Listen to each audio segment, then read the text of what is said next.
Hello everyone and welcome back to episode 196 of your favourite Formula 1 show. Yes, Knowing Real returns in the depths of, I think, what we're dubbing the autumn break in 2024. Back again to help provide you with some Formula 1 content. Now, Jamie and I, we were looking through the archives in recent weeks and we kind of realised we forgot to do a mid-season kind of predictions recap where basically we go back, look at it and laugh at ourselves for our horrendous takes at the start of the year. Now, Jamie, I've had a bit of a look through these. I believe you're keeping it hidden, aren't you, away from yourself at the moment? Yes. So, yeah, totally. The last time I saw these was back in, March or February when we recorded it the first let's time. have a look. When did we record this? Because I've got the video here. We recorded this on the 27th of February. So I believe this was just after winter testing and right before the start. I believe this was the week before the start of the year, wasn't it? Yeah, that would have been the last one before the Bahrain. Yeah, so I don't know. There's a few little things I remember, like a general. And obviously I know how pre-season testing went, and I don't remember exactly what I predicted, or you predicted for that matter, apart from one thing, which we'll get onto later. Yes, we did have a brief discussion as we got into this. Of course, as always, if, like us, you're desperately trying to will on the days through Formula 1's autumn break, then get yourself subbed to our YouTube channel as well. We're trying to hit 1K by the end of the year. We are currently 265 away from that goal, so we've got a little bit more work to do inside the final 3 months of 2024. But Jamie, how are we going to do this from top to bottom or bottom to top? How do we want to do this? I reckon we go top to bottom. We usually do bottom to top, don't we? But okay. What do you think? Are you okay with that? Yeah, I think that's fair. Also, side note, I woke up this morning and I was like, we're 2 weeks through our break now. No, we're not. This is the second week. Yeah, this is the start of week 2 of 4 weeks off. It's been 8 days since Singapore. It feels like it's been about 15. Yeah, but it's not ideal. It's not ideal. So, right, first of all, Aaron, you're going to have to read me through the Constructors' Championship in case I get something wrong. Okay. But obviously, it is currently McLaren at the top of the Constructors, isn't it? Yes. And Lando Norris is P2 in the driver's title. Oscar Piastri is P4 in the driver's title. That is correct. If I'm not mistaken. Yes, Jamie, that is exactly right. What do you predict? Where do you predict you put McLaren, Lando Norris, and Oscar Piastri? The thing is, we're not going to keep score on this one either. We'll do that at the end of the year. I remember deliberating so hard between McLaren, Ferrari, and Mercedes, between 2, 3, and 4 in my constructors. I think I might have put McLaren 4th, which looks horrendous. Did I put them there? You put McLaren 4th. So not looking great for you right now. No. But to be fair, I did exactly the same. So you put Lando Norris P5 in the driver's table. Okay. So not horrendous. I'm guessing to beat Piastri. Yeah, and then you put Oscar Piastri down in P9, if I'm not mistaken. P9? That's so rude. Yeah. Wow. I also picked McLaren P4. I also put Oscar Piastri P9. But I was one better than you with Lando Norris. I put him in P4 come the end of the year. So I've done slightly better than you on the McLaren front. I mean, what do we make of the season so far for McLaren? It's been great. Pretty good, hasn't it? Apart from execution, that's probably been their biggest weak point. But in terms of car performance, drivability, the drivers' performance levels have all been really good. And beyond what they could have possibly thought in pre-season testing, I think. Because remember, they only, like the first 4 or 5 races, it was up until Miami, obviously Norris got his breakthrough win. Before that, they were pretty poor in terms of like, you had kind of had Red Bull and Ferrari and a bit of a gap. You had Mercedes, Aston and McLaren all kind of fighting for that next space. Or certainly for Mercedes, McLaren and Fernando Alonso fighting for that next space. So, yeah, given the turnaround almost and the trajectory they're on, it's going great. I think they'll be very happy with it. Obviously, they want to get the Drivers' Championship. Will it happen? I think it could have happened if they'd done races better, basically. But it probably, in my mind, it probably won't. I certainly hope it won't, because I'm big on Max Verstappen, as we know. Yeah, we'll see. 6 races to go and a few sprints? And yeah, 52 points in Verstappen's favour. I really hope he wins at least one more race, and I think that would probably settle it. I think, yeah, you're right. If he wins one more, then it's over, isn't it? I still would say in 2024, Jamie, the most impressive thing McLaren have done, which now when I kind of sit down and think about it, is almost mind-blowing, I would go as far to argue, is they seem to be the only team that never does an upgrade go wrong. Never does an upgrade not give them kind of what they wanted from it or what they expected from it. It seems whatever McLaren do with the car, if they think it's a step forward, it's always a step forward. And Mercedes can't claim that. Red Bull certainly can't claim that. And obviously neither can Ferrari or Aston Martin. It is astounding that McLaren, obviously with their new wind tunnel as well, that I believe they are slowly embedding into, that everything is working flawlessly. Yeah, and I think Andrea Stella has a lot to take credit for in that regard, doesn't he? So, yeah, I think Haas as well have had that same thing where each upgrade they've done has actually made the car better. But that's been new with Io Komatsu as well, which we'll get onto later, I'm sure. But yeah, they've been very, very good. They probably will win the Constructors' Championship, which to say we both put them fourth is not looking good for us. Yeah, it wasn't our wisest call at the start of the year. Are you putting your flag on the mast, are you? You're saying that McLaren are going to be Constructors' World Champions this year? Yeah. I mean, what's the points deficit? I think it's like 30 already, 25 had 16. Yeah, it's 31 points. 41 points. I was going to say, yeah. Yeah. Mad. Absolute madness. Yeah, and I don't think... It must have been a long time since Red Bull outscored McLaren even in any race. Yeah, so wild, isn't it? Probably Spain. Belgium they did, didn't they? Red Bull had a 4 and 7. McLaren had a 2-5. So no. Was it 2-5 for McLaren? Oh yeah, I forget Perez dropped behind Lando, didn't he? Yeah, of course not. It probably was Spain. Yeah, it was Spain. Maybe even before then. Wild, absolutely insane, isn't it? You've mentioned Red Bull there, Jamie. That will segue us quite nicely onto team number 2. Obviously, Verstappen is still P1 in the Drivers' World Championship. Perez is P8. Yeah. If I'm not mistaken. Yeah. Now, this was without a podium since China. Absolutely wild, isn't it? This was one we discussed before we went on to the show. We've both got, obviously, we both had predicted Red Bull will be Constructors' World Champions again. We both predicted Max Verstappen in P1. You predicted Sergio Perez P2 in the championship. I, rather boldly or stupidly, called that he would get dropped mid-season and he would finish P11 in the championship, which staggeringly, I'm still closer than you are.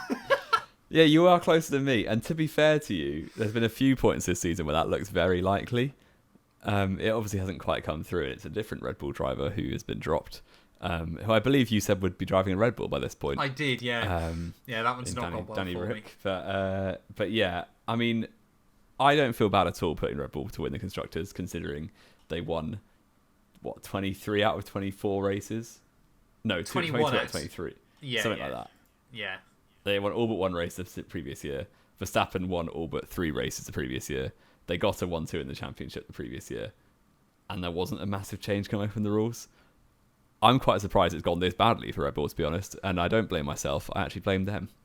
Fair enough. Well, it'd be odd if you did blame yourself for Red Bull's downfall, but I would be all for it at the end of the day there. I mean, yeah, for Red Bull, isn't it? The rest of this year now is about desperate hanging on. I mean, even this week, we've had all this odd stuff, haven't we? That Perez apparently is going to announce his retirement from F1 in Mexico.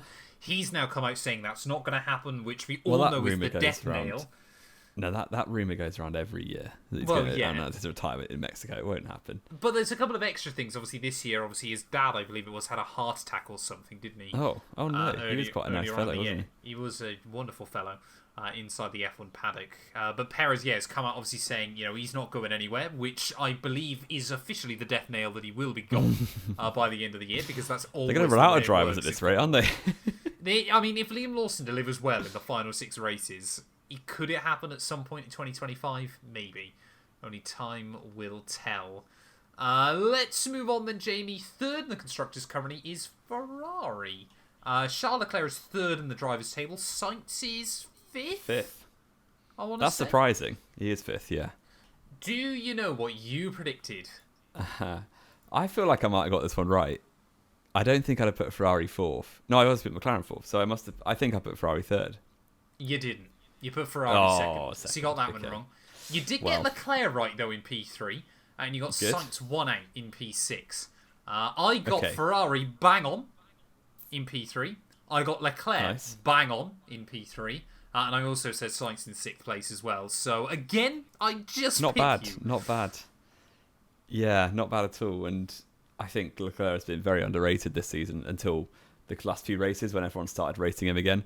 So I've said it for ages. We don't like to bang on that we know wheel, Jamie, but I think this is one that between us we've nailed this year. Yeah, and I think everyone after 2021, wasn't it, said Sainz was better. Everyone after 2023 said Sainz was better. I say everyone. Not our average viewer, but the average Formula 1 viewer who doesn't know what they're talking about would have said that Sainz was better because he finished ahead in the championship and he won more races in 2023. But Leclerc has got is that definitely extra. more versatile as a driver, but Leclerc is a better driver at the end of the day. Yeah, Sainz Leclerc's going to put it on pole out of nowhere. Oh, obviously. As he has done Baku 4 years in a row and still can't win it. Yeah, but he won Monaco this year, got that one ticked off. He did, and he won Monza again, which is pretty impressive. Yeah, and if they're going to choose 2 races to win, it would be those are the 2. Yeah, and obviously Sainz won in Melbourne too, which Sainz started the season better than Leclerc, to be fair. First 4 races, Sainz had 3 podiums and an appendicitis. Yeah. Leclerc only had 2 podiums and still had his appendix. And he's still got his appendix. So who's the real winner, Jamie? Well, Williams next year have got no appendices between them. Yep, it's the first ever appendixless Formula 1 lineup, apparently. Try saying that which is quite quickly. The big question, though, Jamie, I think with Ferrari by the end of the year, can they beat Red Bull? What's the gap now? It's like 30-odd points? It's 34 points. That's going to be tight. That's possible, I think. That's 6 races to go. That's, 6 points per race? That is definitely possible. It just depends, because Red Bull, like, the last 2 races after Monza, which was obviously a nightmare disaster show, Baku and Singapore were slightly more positive, you want to say? Obviously, Perez should have had a podium in Baku. Yeah. And Singapore, obviously Max did a very good job in 2nd place. Perez had a meh, but obviously he did. Red Bull seems to be slightly more understanding of what's wrong with their car. So if they can fix that, I think they'll kind of start to, stem the bleeding a little bit. Yeah. Certainly to McLaren and maybe to Ferrari too. I think the big thing for Ferrari between now and the end of the year, if they want to beat Red Bull, is Leclerc has got to beat Verstappen on a couple of occasions. You think if Leclerc finishes directly behind him and loses 2 or 3 points each week, suddenly Sainz has got to take 9 on average out of Checo. Yeah. But if Leclerc can suddenly take 3 points out of Max a few weekends here and there, suddenly having to take 3 out of Checo's doesn't seem that difficult either. I genuinely think, if I had to call it right now, I would say Ferrari finished P2 this year. I think I'd back Red Bull still. Fair enough. Just. You kind of have to. Tight. It will be tight. You've backed yourself into a corner. I have a little bit, but we move. 4th then, Jamie, is Mercedes. Now, they're obviously adrift in 4th at this point. Hamilton and Russell are 6th and 7th drivers' table? They are. Hamilton ahead of Russell still. Yes. Do you know where you predicted Mercedes this year? Well, it must be 2nd place based on process of elimination, if not anything else. I already told you predicted Ferrari in 2nd. So oh, you did. 3rd place. Good one. Pay attention. Obviously, the constructors in 3rd then. I've forgotten where you told me the drivers were, but I'd imagine somewhere in that kind of... they are. IRL. Yeah. And you predicted I imagine I went around 5th and 7th. You went 4th and 7th. So you've got Russell bang on, which is pretty good going. You've definitely wiped the floor with me on this one. Obviously, I live on Mercedes Tokyo. So I predicted Merc P2, I predicted Hamilton P2, and Russell in P5 by the end of the year. So you've clawed a point back there. It's 3-1 now, overall. Yeah. It's really... we take hope out of the picture and we can suddenly start predicting teams better. Because I've got Mercedes bang on. Who's your guys? No, you haven't. You've got Mercedes 3rd overall. Close enough. You haven't got bang on. You've done better than I. Better than you. It's a low bar. I'm looking at the Drivers' Championship. I'm a little bit surprised Hamilton's ahead of Russell, based on the narrative of the season that Russell's been doing better. Yeah, I think it's one of those ones, isn't it, where you think Russell got a DNF at Silverstone where he probably could have finished 3rd, and obviously got disqualified from Belgium, which at the worst he was going to finish second if he'd had a slightly heavier car that would have made it legal. Yeah. Russell, I can hold up my hand in the bit, and you can get your tinfoil hat out or what, but Russell has probably delivered more this year. But it's just been those kind of big, like always with Lewis Hamilton, isn't it? When a big opportunity comes out that you think no one can capitalise on this, you're going to put your money on Hamilton or Leclerc or Verstappen to take that chance. Or Alonso. Putting it simply, the two wins that Hamilton's had, both of them, Russell had a DNF that was out of his control. So there's 50 points right there, really. No, because Russell wasn't going to beat Lewis in one of those. No, he wasn't. He wasn't going to win Silverstone. 30-odd points, 35 points that he's lost. Yeah, gone missing. Exactly. And he's only 19 points behind Hamilton. So, yeah, I can take credit that I put Hamilton above Russell in the championship, but I don't know if that will remain the case with 6 races to go. It probably will, because they're finishing pretty much always next to each other and always in the minor points. So, can Russell overturn 19? I'm not sure. Yeah, I don't think at the end of the day Mercedes are worried. I don't think either of the drivers ultimately are very worried, aren't they? With obviously Lewis going his own way next year as well. It's kind of been one of those weird ones, hasn't it? Where I remember back in 2022 how he kind of hyped up the idea that Merc could beat Ferrari by the end of that year. And then obviously didn't, which gave him more wind tunnel testing time. And then last year they did get the better of Ferrari when maybe they shouldn't have. Necessarily, it was just, again, obviously Ferrari will always throw away at least 50 points a year through random mistakes and Charles Leclerc being Charles Leclerc. And it kind of feels like, again, we've kind of gone back the other way, haven't we? Where Mercedes this year maybe have been hampered a bit by wind tunnel testing time. Maybe this is Red Bull's grand plan for next year, is finish in third. So obviously they get a bit more time as well. And a bit of cost cap, that'll help. Yeah, it's been a bit of an anomalous year for Mercedes on a lot of occasions, but... They've won big where they have, a bit like Ferrari, isn't it? They've kind of won big where you would want to see them win big. And at least, I think they'd rather have, like, if as a Mercedes fan, certainly, I'm sure you can speak into that, but would you rather have a season of 2023 where you don't win but finish second in the Constructors, or 2024 where Lewis Hamilton winning that British Grand Prix? Oh, yeah. Unless Lando can overtake Max on the last lap in Abu Dhabi after a controversial safety car, will be my favourite moment of the year. Bring back Michael Massey. Exactly. Bring him back one weekend only. Make sure he's off. He's got a McLaren P1 or a McLaren F1 even out in the marina ready to go if he does the job. Next up then, Jamie, Aston Martin. Obviously ended up pretty a lonely P5 last year. They're currently 5th in the drivers' table. 5th in the constructors even, aren't they?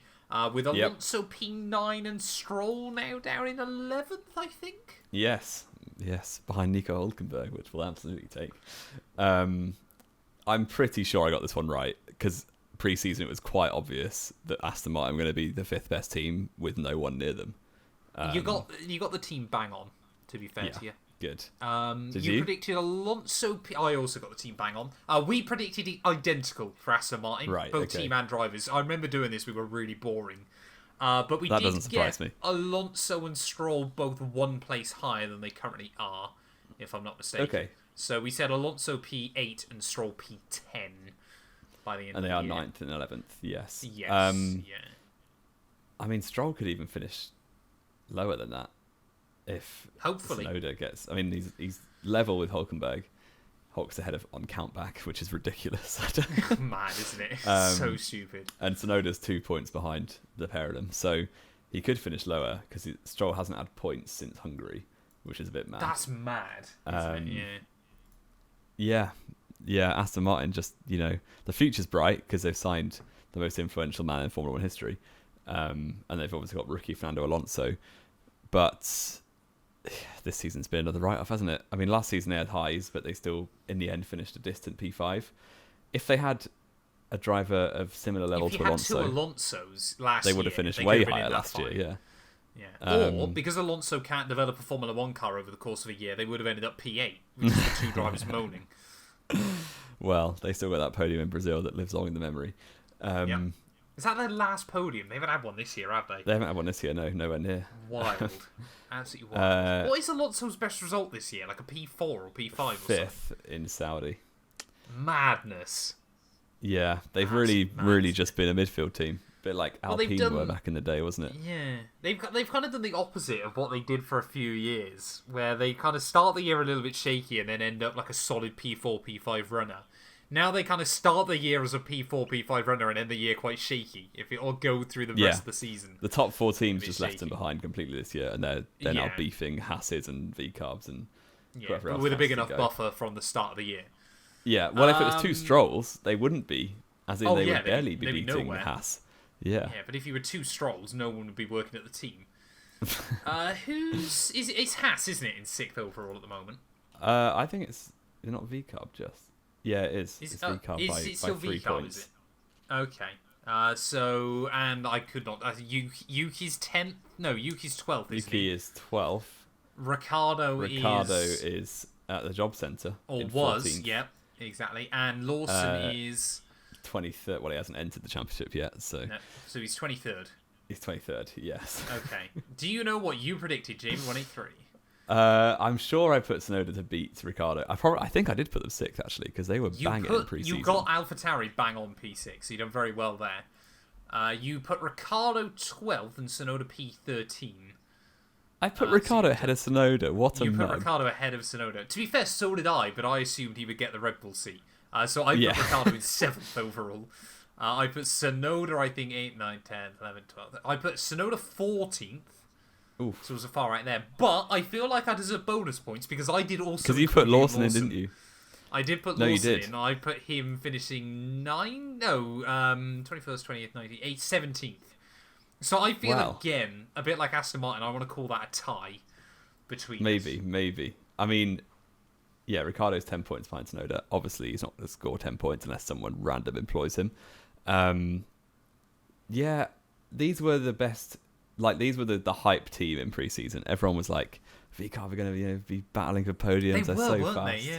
Yeah, This is mad. and so I'm quite pleased that I didn't fall for that trap. But P6, do I think they actually finished P6? I don't know. Haas have scored 4 points. A lot more in the points last recently. 3 races. Not Aston Martin. V-Carb have scored no points in the last 3 races. But obviously they've got Liam Lawson in now, who's a baller. I love Liam Lawson. So we'll see. Well, I think it'll be tight. As with the, I'm just gonna sit on the fence with this one. Fair enough. I think Haas will beat them by the end of the year. I hope Haas beat them because I want Hulkenberg to obviously get 10 podiums between now and the end of the year.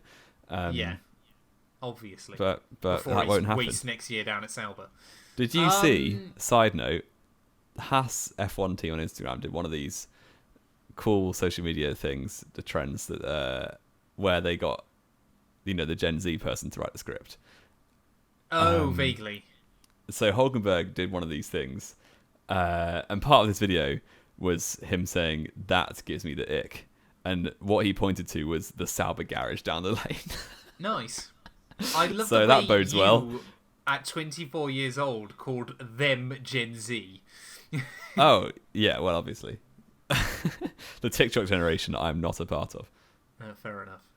What are we Gen Z? What gen are We're we? Gen Z, yeah, it's 96. Okay. Is the Yeah, cutoff, fair so yeah, Fair enough. we are, but I don't feel it. I'll tell you that. So, Haas are P7 overall. Hulkenberg's 11th. He's 10th, Magnussen thank you. is 10th, sorry, even. Tied 10th. Magnussen is 17th. 17th. And And Behrman Behrman is 16th. Yeah, obviously, because he's scored points for Ferrari, didn't he? Yeah. Yes. Do you know where you predicted Haas this year, Jamie183? Probably depressingly low because, No like one V believed Club them were the at the hype start of the team, year. Haas were the awful team that no one thought Yep. was good. Like, we thought they'd be 6 Yep. seconds off the pace. I probably put them like 8th with Hopium, I'd imagine. You didn't. You put them last. Did I put them last? I'm so sorry, Haas. You put Hulkenberg in 18th in the driver's table. You put Magnussen in 20th. Oh, I'm really sorry. Which is I'm such a pretty bad insane. fan. I also put Haas last overall, but I put Hulkenberg 18th and Magnussen 19th. So I am slightly closer. So I'm claiming a point. It's 4-1 Wow. currently. I mean, that was understandable, I think, based on how they did in no pre-season. one, They even Haas, yeah. believed, did they? I actually think they secretly probably did, but they genuinely only spent pre-season doing tyre testing because of how Yeah. bad 2023 was. I think they were slightly confident, especially once Hulkenberg put it in Q3 in Bahrain. But they did that the year before, didn't they? Or 2023, yeah, or 2022. Hulkenberg got a ton of Q3s. He got in Bahrain, front row start in Canada. I think this is the thing, isn't it? The Haas has always been a decent car. They just have never worked out how to use Pirelli tyres, and now they finally unlocked that. You kind of actually realise that over the last few... I still would die on the hill that the 2021 car was actually not that bad. It certainly wasn't as bad as people make out. Drivers. I reckon it was absolutely better than the Williams that year. Yeah. But well, you think that, Schumacher put half a second on Mazepin every week. Magnussen put half a second on Hulkenberg. Magnussen put half a second on Hulkenberg? No, he didn't. No, he didn't. Do not clip that. Magnussen put half a second on Schumacher, and Hulkenberg's put half a second on Magnussen. Like, you had and Hulkenberg's not even like an elite driver. He's a you top think driver. someone like Verstappen or Hamilton could put half a second on Hulkenberg. Well, 3 He's tenths. kind of mad, isn't it? Oh, here we go. Either way, you didn't believe in them, so I didn't, and I apologise. I profusely and I Haas F1. I'm sorry, and Hulkenberg, you're the goat. Is it Williams in 8th, Jamie? Yeah, it is. They overtook Alpine. They've overtaken 10 Alpine, points. haven't they? Yeah. 10 points in Baku did them solid. Where are they? Where's Albon? Where's Sargent? Where's Colapinto? I mean, neither of us thought Colapinto would get a Formula 1 drive. Albon is in P13. Albon is 13th, and Colapinto is 19th, and Sargent is 21st. Okay. Do you know where you predicted them? I definitely put Albon ahead of Sargent. Yes. I wouldn't have put Colapinto on the grid. No, neither of us did, so we can cancel that out. Alex Albon, I reckon I put him about 15th or something. Probably Williams 9th behind Alpine, I'd imagine. You put Albon 14th? Oh my word. So you did. So was that bang on? Sorry. That was one off. He's 13th. Okay. Oh, sorry, he's 13th, isn't he? Yeah, of course. So you got Williams bang on. You got Albon 1 out. I also went Williams P8. I got Albon 2 out. So I guess this depends on Logan Sargent, doesn't it? Where is he currently ranked? 21st. He is 21st. I got him bang on. But then once we delete the people who aren't relevant, he won't be. No. I got it bang on. And you predicted Sargent to beat Magnussen overall. So again, I'm calling that a tie. I predicted Sargent beat Magnussen. Oof. Yeah, you really did not have faith in Haas this year. No, I didn't. But I think we called them both as pointless. So yeah, you know what? I'll give you a sympathy point. I'll leave it at 4-2, mainly because I know you can't beat me. So we basically know nothing, is what we've discovered, and pre-season testing is a pointless waste of time. Right. Not that far out with a lot. I guess, but it has been an unpredictable year. To be fair, I don't think anyone would have called the season we've had so far. No one would have put McLaren P1 at all. Exactly. And if they did, they were just looking for views, clickbait. Exactly. Yeah, I mean, Williams again, isn't it? It's been a bit of an anomalous year, hasn't it? Because they've kind of stepped away from being that one backmarker team that could springboard a track with no corners, and they've kind of actually learned how to build a race car this year. It's a good step in the right direction for next year. It is, and I think Alex Albon's got to buck his ideas up a little bit because Colapinto's giving it a run for his money. I don't think he likes it. Yeah, what's science going to do to him? But I think maybe he's been coasting a little bit. Would you say with with Logan Sargent as his teammate for a while? Maybe. And Colapinto has done very well in the few races he's had so far. And I like James Vowles a lot. I think he's a very, very good leader of that team. And they're probably going to be on an upwards trajectory for quite a while with him at the helm. And 2 good drivers next year. They could, early prediction, they might finish 6th. Oh, okay. Well, that'll Which I'm not going to be in stand a few by. months' time. Yeah. That's going to be about 5 months from now. We'll be doing that. But I like in 2025, the enthusiasm, that is. Jamie. There's one year you put them in 5th, wasn't there? I remember that. What's that, sorry? One year you put Williams 5th when they actually finished 10th. So yeah, I did. I believed in the hype for 2022. To be fair, early on in the year they didn't look that bad, but then things fell apart. Alpine then, Jamie, of course, the continual French failure. They are 9th now in the constructors. Are they like 16th and 17th in the drivers? 16th and 18th? They are 15th and 18th. 15th and 18th. So where do you think you put them? I think I put Gasly ahead, so that's a tick because he is ahead. You did put Gasly ahead, correct? I based on elimination, probably put them 9th. You put them in 7th. Wait, who did I put 9th then? Sauber. Oh yeah, they exist. I forget. Everyone's forgot Sauber exists. So Yeah. you got Alpine in 7th. I call Okay. them 6th. We won't talk about that. Ooh. You put Gasly in 13th and Yeah. Ocon in 15th. Okay. That probably I makes put sense. Gasly in 12th and Ocon in 13th. So you've definitely bagged a point there. Okay, good. You put Gasly ahead of Ocon as well? Yes. Yeah. Wow, that's unlike you. No, I think Gasly's a much better But driver. you usually just spite Gasly because I Oh like yeah, him. well a lot of them do. That's a good point. I mean they Alpine, should. What do we say? They should finish 8th realistically. They've been 8th most of the season until that random Williams. Where are they going to 10-pointer. score though? But they need 3 more points. I mean, there's some races like Gasly got 9th 3 in or is Netherlands. it 4 they need? Oh yeah, it will be 4 because Williams have got a 7th place now. They could do that. Yeah. There's some there's some races where Gasly will just Mexico. qualify 7th for no reason at all. Mexico they need. I think because they've been better at the high downforce tracks this year, isn't it? Yeah, Mexico. Mexico they have to do. That is like their chance now between now and the end of the year. They've got to try and deliver there. So that I think could suit their car.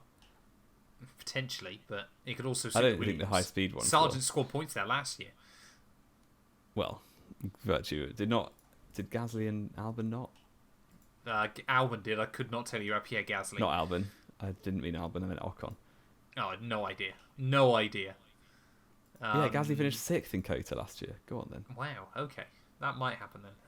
Last but not least then, Jamie, I believe currently we've agreed we're tied on 2. You've won 3, I've won 4. So this is to break the deadlock. Alfa Romeo, we called them, because they hadn't even... Well, I don't know why we weren't calling them kick yet, but I just don't think we could be bothered.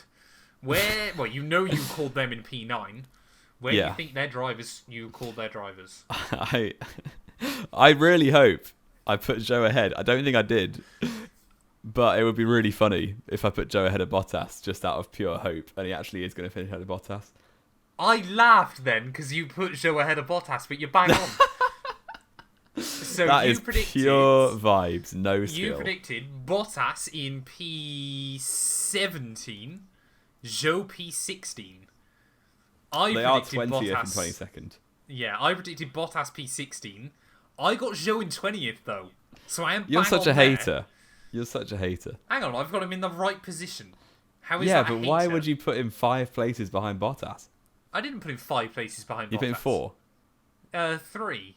No, 4. Sorry, yeah, 4. So And he's ahead of what's that? Bottas. Actually, this is really close. So Alfa Romeo, we balance each other out. I want a point on that Joe. because No, I put Joe, I'm bang on. Find me anyone else who put Joe ahead of Bottas in their championship predictions. No, but we're not talking about that. We're talking about how far away from the right prediction we are. So in December, I lose 6 I'm for gonna get- Bottas. You lose 5. But I got Joe bang on. You lose 3 for Joe. That's a load of rubbish. I'm claiming that as a W because No. Well, you Find can me- try and claim a draw, but I'm better. find me anyone else who put Joe to beat Bottas in the He championship, might and not I have by got the end that of the right. year. Qatar's You still think to come. Bottas is going to finish 10th at some point? Wait, where's Joe? Is Joe's finished 11th? Yeah, in Bahrain. Wait, what happens if Bottas finishes 11th? Does he Joe's then win got- on countback? Joe's got a P13? Oh, Bottas What's got 2. Bottas Oh got? no. I'm going to no. call it. I'm going to say Bottas is going to beat Joe by the end of the year, thanks to Qatar, probably. With a P11 in Qatar. Yep, that's my bold prediction. And Joe finished 12th and win back the countback. I mean, it's so bad, isn't it, Sauber, this year? It is The awful. fact that even on the weekends where we talk about how like they could have, Australia is always the one, isn't it, that went completely wrong for him. Where Well, they Bottas couldn't do pit might stops have got at the a start of point. the year, could they? Exactly. In the last 5 races, though, Jamie, fun fact: Sauber have averaged a better pit stop time than Red Bull. Yeah, I saw that. Like they've actually crazy. become decent at pit stops by the end of the Yeah, year. It's a they shame the focus car so hard was on pit still stops, their useless. cars got way worse. They forgot they've got a car to build as well. It is amazing. When was the last rule cycle? 2022? Yep. They went And- from 5th. As always with Sauber, or the team known as Sauber, / whatever else you want to call it, Hinville, yeah. they always start a rule cycle pretty well, and then just capitulate from there on. I think still they got a bit screwed over in this rule cycle. Like, don't get me wrong, should have done a better job than they have. But the fact that they were the only team to get down to the weight limit, and then they just kept moving the weight limit up to help every other team, I think is unfair. Because that really did make a difference for them, didn't it? At the start of 2022.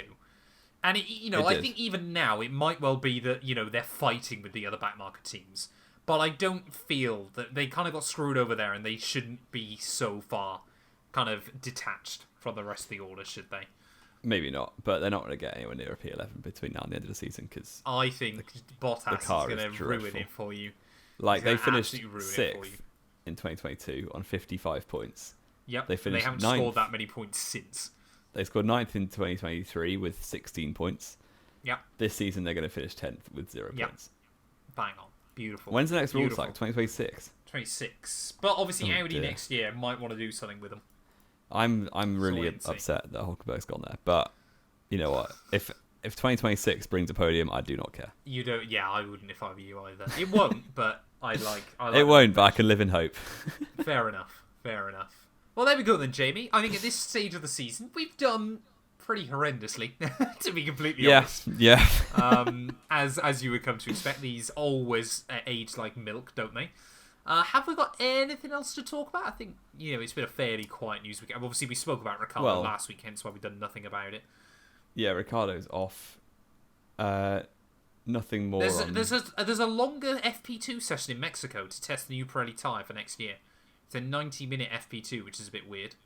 Wow. But that's quite cool. That is cool. Back in the day, they were 90 minutes all the time. Perez probably isn't retiring. But he is going to get sacked at some point. Probably. If Perez got binned, what would they do? No, at the end of the year, not mid-season. Yeah, so you stick Lawson in Red Bull. Is that what you say? Next year, if he delivers in the last 6 races, I can see it. And then who takes the lead car? Or apparently Red Bull are sniffing around George Russell. Yeah, I think that's as a replacement for Verstappen, would it not? In case Verstappen. But if you can snatch him away early, why wouldn't you? Because I think Verstappen would be upset. I don't think he would, though. I think Verstappen would have George quite, okay. But it's like that uncomfortableness of having him close, isn't it? It's like you don't want a Piastri. I think Norris George situation. would rattle his feathers so badly. Well, George would just suddenly go all posh and refuse to do teamwork like he has done a few times with Mercedes. George is just the kid that cries to teacher, isn't he? So I think I would love to see that. And then that would actually be in Mercedes' best interest if they want Max in 2026. Is to let George go to Red Bull in 2025. Make him cry. Just wind him up. Wind him up. Potentially. I don't see it personally. But would they stick in Lindblad? Is that his name? Arvid Lindblad. He's only 16. Oh, maybe not then. So they might struggle. Who would they? Who else is Red Bull? I guess Hadjar, potentially. Yeah, but he's not going to win anything in his life. He's winning F2. No, he's not. Is he not winning F2 anymore? Is he? Is he 4 points? Yeah, he's 4 points. He's 4 points in it though. 4.5. Yeah. Oh, sorry. Isaac Hadjar could still wrap up F2 this year in the dumbest way possible. But there we are. Thank you all, as always, so much for listening. If you have enjoyed, please do make sure to leave a like. Get yourself subscribed. Like we said, we're trying to hit 1K by the end of the year. Jamie, as always, it's been a pleasure. And we'll be back next week then. It has. Always a pleasure. Egomaniac in the corner there. Yeah, it's been a pleasure. I mean, you're a mug. It's been a pleasure for me as well. We'll be back next week with more Knowing Wheel.